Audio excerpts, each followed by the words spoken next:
Okay,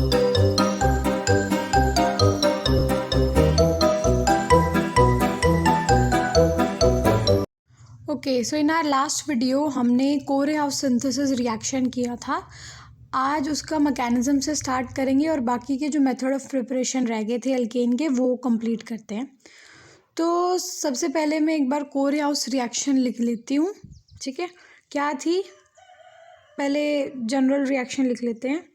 RX which is alkyl halide plus lithium die alkyl copper R2CuLi, ठीक है। ये क्या बनाता है, RR' plus RCu plus LiX।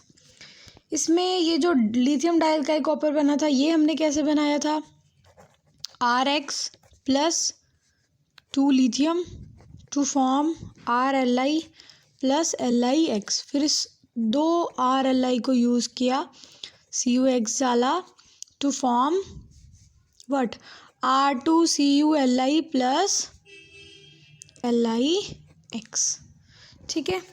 तो ये था। अभी इसका एग्जाम्पल भी हमने लास्ट वीडियो में देख लिया था, ये उसका पार्ट 2 है। अब इसका मैकेनिज़्म देखना हमने। मैकेनिज़्म में सबसे पहले हम देखते हैं कि आपका ये कैसे बना, लिथियम डाइअल्काइल कॉपर कैसे बना। तो आपने देखो ये किया था ना आपने, तो यहाँ पे सबसे पहले मेरे पास अल्काइल हैलाइड होता है, अल्काइल हैलाइड, उसमें लिथियम डालो और ये बना। हमने ये वाली रिएक्शन का मैकेनिज्म देखना है पहले, उसके बाद ये वाली का देखना है, ठीक है। सो इसमें देखो RLi और साथ में है CuX। तो क्या होता है, ये जो है ये CuX पे अटैक करता है और X को बाहर निकाल देता है। सो व्हाट हैपेंस इज, क्या बन जाता है, RCu प्लस LiX, ठीक है। अब क्या होता है, ये जो RCu बना है, ठीक है ना, ये जो RCu बना है ये दूसरे RLi पर अटैक करता है। ये दो है ना, फिर से वही जितने रॉ मटेरियल क्या प्रोडक्ट बना, तो मैं रॉ मटेरियल यहाँ लिख देती हूँ। आपके पास 2 RLi हैं रॉ मटेरियल में, यू हैव 2 RLi। प्रोडक्ट जो बनेगा, एक बनेगा R2CuLi और एक LiX। LiX बन गया, ये प्रोडक्ट है, ये रिएक्टेंट है, ठीक है। LiX बन गया। अब एक RLi भी यूज़ हो गया, अच्छा एक रिएक्टेंट CuX भी था और ये CuX भी यूज़ हो गया, है ना। मेरे पास क्या बच गया, RLi और ये जो बना। तो अभी क्या होगा, ये जो RLi है along with this formed RCu, ये आपस में कंबाइन करेंगे टू फॉर्म R2Cu, ठीक है, नेगेटिव, और Li प्लस, ये भी यूज़ हो गया और ये भी बन गया। अब ये जो लिथियम डाइअल्काइल कॉपर है ये अब हमने मेन रिएक्शन में यूज़ करना है, समझ लगी। चलो करते हैं फिर। R2Cu, बट हम ये नहीं लेंगे, हम सिर्फ ये अनायन पार्ट लेंगे इसका। तो ये नेगेटिव किस पे अटैक करेगा, RX, R'(X) पे। तो क्या होगा, ये इस पर अटैक करेगा, इनका जो बॉन्ड है ये अपने वापस ले लेगा, इसके पास नेगेटिव चार्ज आ जाएगा क्योंकि दो जो इलेक्ट्रॉन थे शेयर्ड ये ले लेगा, क्योंकि इन दोनों के बॉन्ड के लिए इलेक्ट्रॉन यहाँ से इसको मिल गए हैं। तो यहाँ पे पहले इंटरमीडिएट बनेगा R2CuRX, ओवरऑल नेगेटिव R', ठीक है। फर्दर ये जो इंटरमीडिएट होता है अनस्टेबल होता है, तो ये डीकम्पोज कर जाएगा to give the products RR' plus RCu plus X negative. ये अब ये जो X नेगेटिव है इधर से लिथियम पॉजिटिव ये कंबाइन करके LiX बना लेंगे जो ऊपर बना था। Now next method is Kolbe's electrolysis. ये आपने क्लास +2 में भी किया होता है। इसमें हमने क्या करना होता है, we do hydrolysis of sodium और potassium salt of monocarboxylic acid. उनका भी हम कंसनट्रेटेड एक्वस सोल्यूशन लेते हैं, ठीक है। सो क्या करते हैं इस रिएक्शन में हम, we do hydrolysis of concentrated aqueous solution of sodium और potassium salt of monocarboxylic acid। तो हाइड्रोलिसिस आपको पता ही है आप कैसे करते हो, वाटर ऐड करना है, आपने कुछ भी नहीं करना। ठीक है, सिंपल जैसे अभी मैं सोडियम सोल्ट ले लेती हूँ मोनोकार्बोक्सिलिक एसिड का, तो मेरे पास है RCOONA। इसके 2 मॉलिक्यूल चाहिएंगे और 2 मॉलिक्यूल वाटर के। ये जब होगा यहाँ पे, जब इलेक्ट्रोलिसिस होगी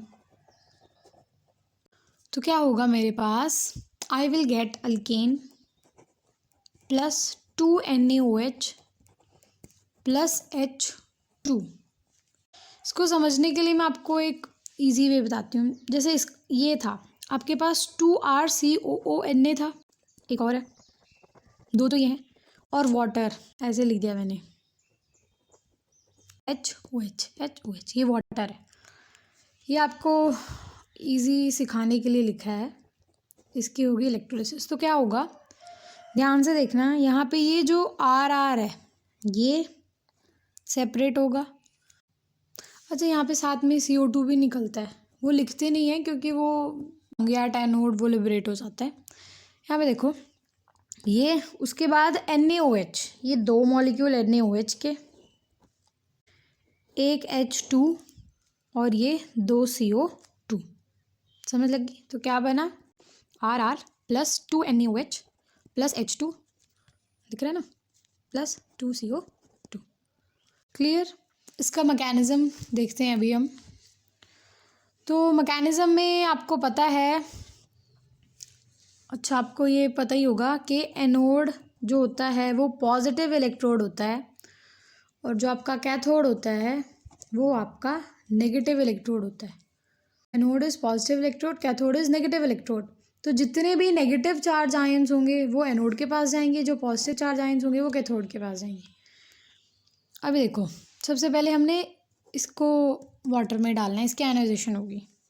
तो 2RCOONA जब इसकी आयनाइजेशन होती है, आयोनाइजेशन, ठीक है, जब इसकी आयनाइजेशन होती है तो यहाँ पे मेरे पास क्या बनता है, ऐसे समझो यहाँ से स्प्लिट होगा। तो 2RCOO नेगेटिव, 2 इसके आयंस और 2 सोडियम के आयंस पॉजिटिव वाले। उसके बाद हमारे पास सेकेंड कंपोनेंट क्या था, वाटर। तो वाटर का लो, 2 वाटर, इसकी होगी ionization, so I am writing I for ionization. इसमें क्या होगा, ये तो सबको पता है, 2H positive plus 2OH negative, ऐसी होती है इसका आयनाइजेशन। तो अभी एट एनोड, एनोड मैंने आपको बताया पॉजिटिव इलेक्ट्रोड है तो उसके पास नेगेटिवली चार्ज आयंस आएंगे, मेन ये आएगा एनोड पे। तो यहाँ पे क्या होने वाला है, 2RCOO नेगेटिव, नेगेटिव मतलब इसके पास एक्स्ट्रा इलेक्ट्रॉन्स हैं। कितने एक्स्ट्रा इलेक्ट्रॉन है, 2। तो ये 2 इलेक्ट्रॉन रिमूव कर देगा टू फॉर्म 2RCOO, ये बना। ये अनस्टेबल होते हैं इंटरमीडिएट, तो ये फर्दर डीकम्पोज करता है to give RR plus CO2, अभी 2। Clear. Now what happens at cathode, cathode जो है वो नेगेटिव इलेक्ट्रोड है तो यहाँ पे प्लस आएगा, ये 2H पॉजिटिव, पॉजिटिव मतलब इसने इलेक्ट्रॉन दिए, ये जो इलेक्ट्रॉन ये 2 देता है ये एक्सेप्ट कर लेता है, तो plus 2 electron to give us H2। Clear, this was the mechanism. अब आप देखो प्लस के 2 आयंस हैं, Na भी तो प्लस का है, H भी प्लस का है, बट क्योंकि डिस्चार्ज पोटेंशियल जो होता है वो H2 गैस का बहुत, या हाइड्रोजन का कह लो, वो बहुत कम होता है, इसीलिए ये हाइड्रोजन जो है in the form of H2 discharge हो जाता है। ये क्या हो जाता है, डिस्चार्ज हो जाता है। वाइल ये जो Na है ये सॉल्यूशन में ही रहता है, इट रिमेन्स इन सॉल्यूशन, ठीक है, ये सॉल्यूशन में ही रहता है। So this was the mechanism. इसका एक एग्जांपल लेके देख लेते हैं। सी दिस इज द एग्जांपल। तो यहाँ पे हमने सोडियम एथेनोएट लिया है, या इसको सोडियम एसीटेट भी बोलते हैं, साथ में वाटर। जब इसकी इलेक्ट्रोलिसिस होगी तो क्या बनेगा, यहाँ पे इथेन बनेगा, CH3 RR प्लस 2 NaOH बनेगा प्लस H2 और साथ में 2 CO2, ये बनेगा। अब इसका मैकेनिज्म देखते हैं। तो मैकेनिज्म में सबसे पहले इसके हमने आयनाइजेशन करनी है। तो 2CH3COONA इसकी आयनाइजेशन होगी, आयोनाइजेशन होगी। तो यहाँ पे मेरे पास CH3COO नेगेटिव और साथ में 2Na पॉजिटिव। Same we will do for water. तो वाटर की आयनाइजेशन होगी, तो क्या बनेगा, 2H positive plus 2OH negative, ये बन गया। अब एट एनोड पॉजिटिव इलेक्ट्रोड पे क्या होगा, ये नेगेटिव चार्ज आयंस आएगा। तो यहाँ पे CH3COO नेगेटिव, CH3COO नेगेटिव 2, ये 2 इलेक्ट्रॉन रिलीज करेंगे टू फॉर्म CH3COO, ये बनेगा। ये फर्दर डिकम्पोज होके क्या बना देगा, ethane plus 2CO2। Clear. Now at cathode, cathode पे क्या होने वाला है, 2H पॉजिटिव आएगा। ये जो 2 इलेक्ट्रॉन इसने रिलीज़ किए थे ये एक्सेप्ट कर लेगा टू फॉर्म H2। अब हाइड्रोजन का डिस्चार्ज पोटेंशियल कम होता है सोडियम से, तो ये जो हाइड्रोजन आयंस हैं ये 2 इलेक्ट्रॉन एक्सेप्ट करके एज H2 गैस लिबरेट हो जाएगा, while Na remains in solution. Sodium ions they remains in solution. तो ये वाली लाइन भी आप यहाँ पे लिख दीजिएगा। नाउ एक बहुत इंपॉर्टेंट बात, इस रिएक्शन से आप मीथेन को प्रिपेयर नहीं कर सकते। Decarboxylation of monocarboxylic acid. तो इसमें हम क्या करते हैं, we take sodium salt of monocarboxylic acid या फिर fatty acid and we heat that with soda lime. तो सोडा लाइम क्या है आपको पता होना चाहिए, NaOH along with CaO, sodium hydroxide along with calcium oxide, इसको आप बोलते हो सोडा लाइम। वही जैसे स्लेग लाइम होता है, क्विक लाइम होता है, ठीक है, यही तो है quick lime. CaO is quick lime, COH twice is slaked lime और CaO plus NaOH is soda lime. ठीक है, इनकी पूरी फैमिली लाइम वाली होती है, लाइम स्टोन। चलो इसको छोड़ो, यहाँ पे आओ। तो what we do, we take sodium salt of monocarboxylic acid या कोई fatty acid along with soda lime to form alkane. तो हम लेते हैं, पहले जनरल रिएक्शन लिखेंगे, RCOONA plus soda lime CaO। तो यहाँ पे मेरे पास क्या बनेगा, देखो ध्यान से क्या होने वाला है, Na2CO3 बाहर हो जाएगा, ये यहाँ तक Na2COO मतलब CO3 और RH। तो यहाँ पे मेरे पास RH along with Na2CO3। Example ले लेते हैं, से for example this is the sodium acetate along with soda lime, तो क्या बनेगा, CH4 methane along with Na2CO3। One more important point, ये जो रिएक्शन है ये इस मैकेनिज्म से होगी only in case of this sodium acetate. But अगर हायर अल्केन्स लेते हो तो वहाँ पे मिक्सचर ऑफ प्रोडक्ट्स मिलते हैं, जैसे अनसिमेट्रिकल अल्केन्स में मिला था ना वर्ड्स रिएक्शन में आपको, अनसिमेट्रिकल अल्केन्स में। तो ऐसे ही यहाँ पे साइड प्रोडक्ट्स भी मिलते हैं इन दोनों के साथ। नाउ वैसे तो मोस्टली आपका अल्केन्स का ख़त्म हो गया है, बट जो प्रिपरेशन होती है मीथेन की और इथेन की वो अलग से भी होती है। Next is preparation of methane. So methane को कैसे प्रिपेयर किया जाता है, by dropping water H2O on aluminium carbide. Aluminium carbide क्या होता है, Al4C3, कार्बन की वैलेंसी 4, एल्यूमिनियम की 3, Al4C3। सो इसमें मतलब आपने Al4C3 को रिएक्ट करवाना है वाटर के साथ। सी दिस इज द रिएक्शन, ये एल्यूमिनियम कार्बाइड है along with 12 molecules of water. हमारे को 4 molecules of aluminium hydroxide and 3 molecules of methane मिलते हैं। इसका नंबर कैसे याद रखें, ये तो आपने रखना ही है 12 याद। 4 थे ना एल्यूमिनियम के तो 4 ही बनेंगे, 3 थे कार्बन के तो 3 ही बनेंगे। ठीक है, so this was the preparation of methane. अब प्रिपरेशन ऑफ इथेन कैसे करते हैं, we do reduction of either ethyl iodide और ethyl bromide with nascent hydrogen. वैसे तो रिडक्शन में आप H2 को यूज़ करते हो, बट इथेन के प्रिपरेशन में आप रिडक्शन करते हो विद नेसेंट हाइड्रोजन। और ये नेसेंट हाइड्रोजन कहाँ से प्रोड्यूस होता है? This is produced by the action of zinc copper couple on ethyl alcohol. मैंने आपको एक बार बोला था ना, ये चीज़ याद रखो, प्रिपरेशन ऑफ इथेन में काम आएगी लास्ट वीडियो में, तो वो यहीं पे था। तो यहाँ पे क्या होगा, इथाइल अल्कोहल पे एक्ट करता है जिंक कॉपर कपल। करवाते हैं एक्ट। तो ये आपका इथाइल अल्कोहल है, ठीक है। इसके 2 मॉलिक्यूल्स लेते हैं हम। यहाँ पे जिंक कॉपर कपल एक्ट करता है, जिंक कॉपर पेयर बोल सकते हो आप। और यहाँ पे ये आपको जिंक इथॉक्साइड मिलता है अलॉन्ग विद 2 नेसेंट हाइड्रोजन। और ये जो नेसेंट हाइड्रोजन बन गया, दिस इज द रिएक्शन। ये जो नेसेंट हाइड्रोजन बना है इसको हम यूज़ करते हैं फिर या तो इथाइल आयोडाइड पे या इथाइल ब्रोमाइड पे। सो से फॉर एग्जांपल मैंने इथाइल आयोडाइड लिया है, इसमें फिर 2 नेसेंट हाइड्रोजन डालते हैं और क्या बनेगा, इथेन बन जाएगा। अल्टीमेटली तो इथेन ही प्रिपेयर करना है और HI बन जाएगा। This is the reaction. तो यहाँ पे ये सारी जो प्रिपरेशन थी अल्केन्स की फिनिश हो गई है, बहुत ज़्यादा टाइम लग गया। Moving on to the physical properties. Now coming on to physical properties of alkenes. तो इसमें फर्स्ट आती है फिजिकल स्टेट, कि क्या है वो, गैस है, लिक्विड है, सॉलिड है। तो जो अल्केन्स होते हैं up to 4 carbon means methane, ethane, propane, butane, they all are colourless gases. जबकि अल्केन्स विद 5 to 7 कार्बन मतलब कि pentane, hexane, heptane, they are colourless liquid. और जो हायर अल्केन्स होते हैं they are colourless solids. Moving on to the boiling point.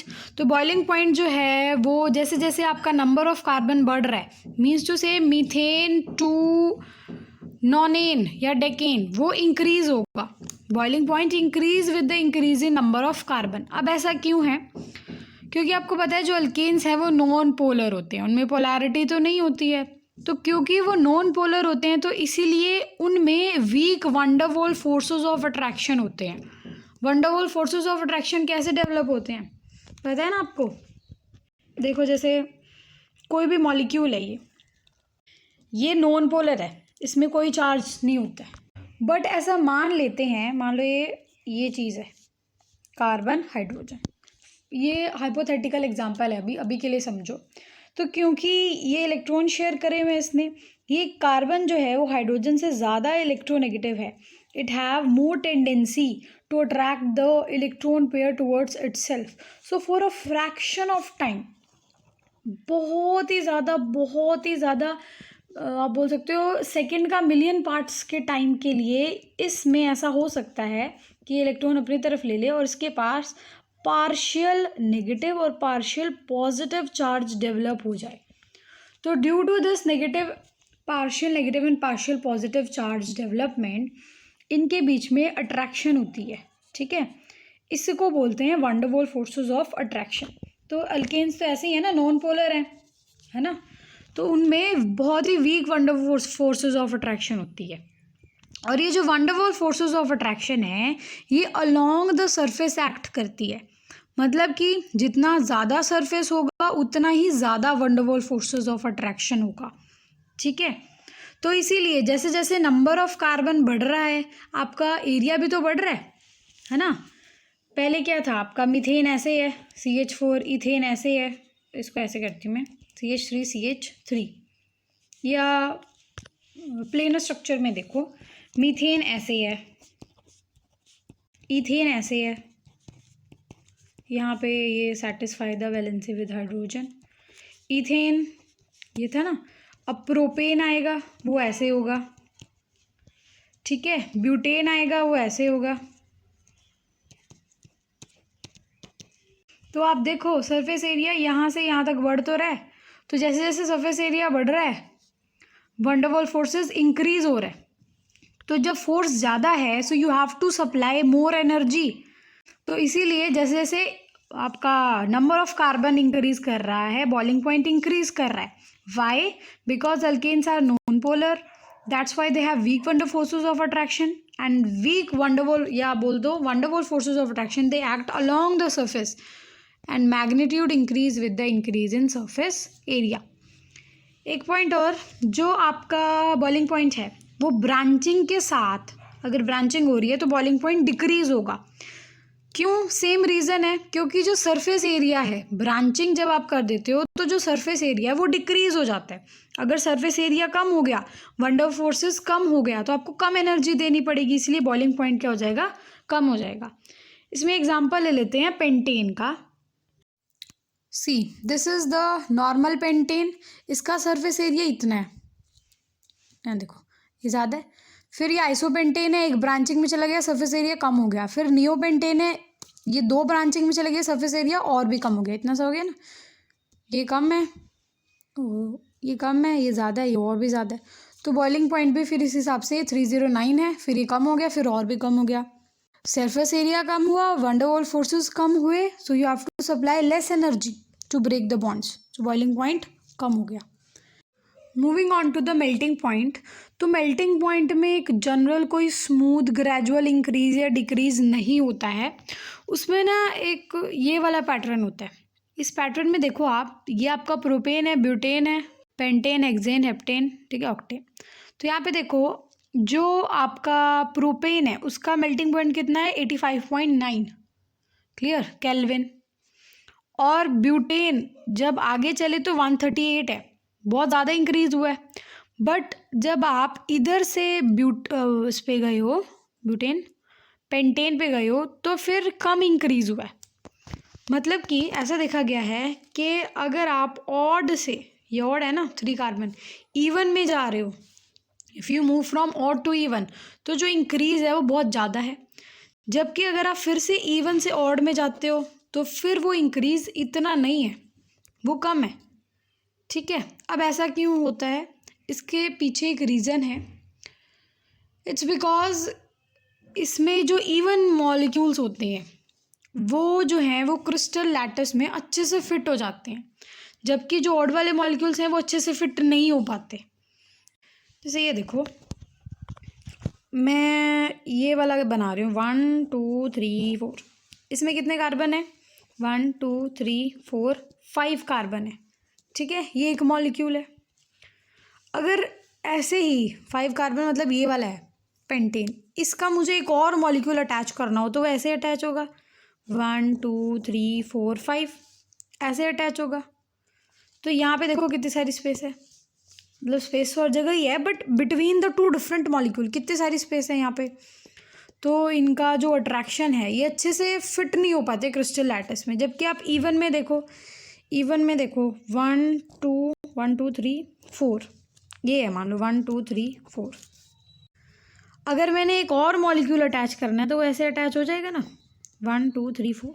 देखो आप कितने अच्छे से ये पैक हो गए हैं। एक और करना है तो वो और ऐसे हो जाएगा, कितने अच्छे से पैक हो रहे हैं। तो क्योंकि ये अच्छे से फिट हो जाते हैं क्रिस्टल लैटिस में, तो इनको बॉन्ड्स तोड़ने के लिए और मेल्ट करने के लिए एनर्जी ज़्यादा देनी पड़ेगी, इसीलिए यहाँ पे ये ऐसे इंक्रीज होता है। ये समझ लगी आपको? Moving on to the next property. तो मेन तो बॉइलिंग पॉइंट और मेल्टिंग पॉइंट ही होता है, बट इसके अलावा भी ये 2 फिजिकल प्रॉपर्टीज़ हैं। एक तो है स्पेसिफिक ग्रेविटी, तो इसको आपने बस ऐसे याद रख लेना है कि जो स्पेसिफिक ग्रेविटी है वो इंक्रीज वेट से रिलेटेड ही होती है। तो जैसे जैसे वेट बढ़ेगा स्पेसिफिक ग्रेविटी भी इंक्रीज करेगी। प्रॉपर्टी सॉल्युबिलिटी, तो सॉल्युबिलिटी में आपको पता है अल्केन्स जो हैं वो नॉन पोलर होते हैं। अभी मैंने आपको बताया था ना पहले, जब मैंने आपको बॉइलिंग पॉइंट बताया था, अल्केन्स जो होते हैं वो नॉन पोलर होते हैं, क्योंकि कार्बन और हाइड्रोजन में इतना ज़्यादा इलेक्ट्रोनेगेटिविटी डिफरेंस नहीं होता है। तो इसीलिए बिकॉज ये नॉन पोलर हैं तो पोलर सॉल्वेंट में तो ये डिज़ोल्व होंगे नहीं, जबकि नॉन पोलर सॉल्वेंट में दे डिज़ोल्व फ्रीली। इसके अलावा ये कि जो सॉल्युबिलिटी है वो डिक्रीज़ करती है जैसे जैसे मॉलिकुलर वेट इंक्रीज़ करेगा, ठीक है। Solubility decrease with the increase in molecular weight. So यहाँ पे आपकी फिजिकल प्रॉपर्टीज़ भी फिनिश हो गई हैं।